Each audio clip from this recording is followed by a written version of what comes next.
با مقصد اجرای قرار حکومت جمهوری تاجیکستان درباره دستورالعمل نمونوی کارگزاری در مقامات دولتی، مؤسسه، کارخانه، اداره‌ها و دیگر تشکیلات‌های جمهوری تاجیکستان جهت بهتر نمودن تشکیل کار حجتگزاری و کارگزاری در ناحیه واسع همایش آموزشی برگزار گردید.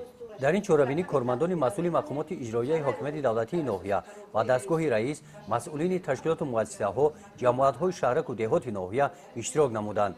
نمایندگان دستگاه رئیس ولایت ختلان گلرو حلیمزاده و گلاندام عظیمزاده قید نمودند که در بعضی از شهر و ناحیه‌های ولایت در جماعت‌های شهرک و دهات و تشکیلات و مؤسسه‌ها کارگزاری و حجت‌نگاری به طور باید و شاید برای مانده نشده است.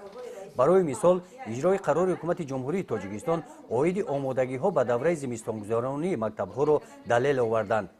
از این رو برای بهتر به راه ماندن کارگزاری و حجت‌نگاری، ماهیت قرار حکومت جمهوری تاجیکستان درباره دستورالعمل نمونوی کارگزاری در مقامات دولتی، مؤسسه، کارخانه‌ها، اداره‌ها و دیگر تشکیلات‌های جمهوری تاجیکستان به طور فهم شرح داده شد. در جنبش به سوال‌های اشتراکچیان جواب دادند. همین گونه چاره‌بینی‌های آموزشی در همه شهر و ناحیه‌های ولایت ختلان گذرانیده می‌شوند.